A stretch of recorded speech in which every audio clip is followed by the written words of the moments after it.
Yang Berhormat Kota Baru, saya pun ucap terima kasihlah. Soalan pada Yang Berhormat pertama sekali berkenaan dengan ucapan Yang Berhormat Perdana Menteri dan juga berkenaan dengan SOSMA yang ditanyakan oleh Yang Berhormat. Saya minta maaf Tan Sri Yang Dipertua dan juga pada Yang Berhormat sebab kedua-duanya boleh dijawab hanya oleh Menteri Dalam Negeri. Saya tidak bertanggungjawab kepada isu tentang pindaan kepada akta penjara ke ataupun wujudnya akta baru untuk tahanan di rumah, dan berkenaan dengan SOSMA juga saya tidak bertanggungjawab, dan saya rasa dan saya percaya pada esok harilah Yang Berhormat Menteri Dalam Negeri akan menjawab, dan saya harap Yang Berhormat boleh tanya dia soalan yang sama. Keduanya, sekejap, Yang Berhormat. Yang Berhormat tadi sebut Yang Berhormat adalah menteri yang akan bertanggungjawab kepada AGC, Attorney General's Chambers. Attorney General, Peguam Negara adalah salah seorang ahli dalam lembaga pengampunan. Takkanlah Yang Berhormat tak dapatkan maklumat daripada AG mengenai isu addendum tadi? Saya agak keliru Yang Berhormat dulu pun Menteri Undang-Undang. Adakah Yang Berhormat mengatakan bahawa Peguam Negara lapor pada Yang Berhormat? Is that what you're making assumption? Ya. Kita boleh mendapatkan maklumat daripada Saya minta maaf negara. Yang Berhormat, dalam kajian madani saya menteri yang bertanggungjawab undang-undang. Saya tidak terlibat dalam pelantikan Peguam Negara.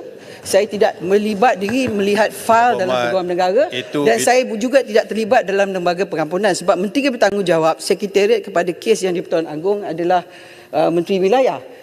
Yang Berhormat sebagai mantan Menteri Undang-Undang dalam kerajaan, sudah tentu Yang Berhormat lebih berakal daripada saya. Tak perlu berhelah lah. Tidak. Kita Attorney General dan juga CJ Yang Berhormat sebab adalah di bawah Menteri Undang-Undang.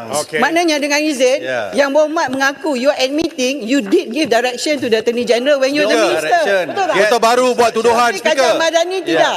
Minta mana maaf boleh buat tuduhan? Kajian madani. Duduklah Macai. Terima kasih Yang Berhormat Tan Sri Yang Dipertua. Saya ingin merujuk kepada Peraturan Mesyuarat 36/12 yang berbunyi mana-mana ahli yang mengeluarkan kenyataan yang mengelirukan Dewan adalah disifatkan menghina majlis, dan ahli itu boleh dirujuk kepada Jawatankuasa Hak dan Kebebasan bagi kesalahan itu. Berhormat Tan Sri, untuk memudahkan pembentangan saya ini, saya mohon untuk memberikan dokumen rujukan ini kepada Yang Berhormat sendiri. Boleh saya minta? Silakan. Exhibit 1. Okey. Yang Berhormat Tan Sri, saya ingin merujuk kepada Hansard Dewan Yang Mulia ini pada 6 November tahun 2024, iaitu hari Rabu yang lepas, iaitu semasa Yang Berhormat Menteri Undang-Undang dan Reformasi Institusi menggulung perbahasan Belanjawan 2025. Dan saya telah mengambil bahagian di dalam perbahasan tersebut dengan mencelah penggulungan tersebut. Saya ingin merujuk kepada Hansard bermula di muka surat 42 yang saya tandakan. I highlight the page. Saya mohon izin untuk membacanya. Dikatakan, ini ucapan saya, ya, dikatakan ada addendum yang menyatakan bahawa pengampunan itu melibatkan satu tahanan alternatif, iaitu tahanan di dalam rumah. Sekarang ini, isu ini saya nak bertanya kepada Menteri, inilah masanya, adakah addendum ini wujud sebagaimana disebut dalam affidavit yang Amat Berhormat Bagan Datuk dan juga Yang Amat Berhormat Menteri Besar Pahang yang dimasukkan dalam mahkamah. Itu muka surat 42. Yang menjadi isu yang saya nak bangkitkan pada muka surat selepas itu Yang Berhormat, muka surat 43. Kota Baru. Yang Berhormat, saya membaca. Sekejap, Yang Berhormat. Yang Berhormat tadi sebut Yang Berhormat adalah menteri yang bertanggungjawab kepada Attorney General's Chambers, AGC. Attorney General, Peguam Negara adalah salah seorang ahli dalam lembaga pengampunan. Takkanlah Yang Berhormat tak dapatkan maklumat daripada AG mengenai isu addendum ini? Jawapan Menteri. Saya agak keliru Yang Berhormat. Yang Berhormat dulu pun Menteri Undang-Undang. Adakah Yang Berhormat mengatakan bahawa Peguam Negara lapor kepada Yang Berhormat? Is that what you making assumption? Saya menjawab, ya, kita boleh mendapatkan maklumat daripada Peguam Negara. Okey. Seterusnya, Menteri, Tak, saya minta maaf ya Yang Berhormat. Dalam kerajaan Madani, saya menteri yang bertanggungjawab undang-undang. Saya tidak terlibat dalam pelantikan peguam negara. Saya tidak terlibat melibat diri melihat fail dalam peguam negara. Dan saya juga tidak terlibat dalam lembaga pengampunan. Kemudian saya menyebut Yang Berhormat itu tak habis, dia sambung lagi. Ya, ini yang penting yang saya nak highlightkan. Kata menteri, sebab menteri bertanggungjawab sekretariat dalam kes yang di-Pertuan Agong adalah menteri wilayah. Yang Berhormat sebagai mantan menteri undang-undang dalam kerajaan sudah tentu Yang Berhormat lebih berakal daripada saya. Itu kata menteri. Yang Berhormat, saya ingin menyatakan bahawa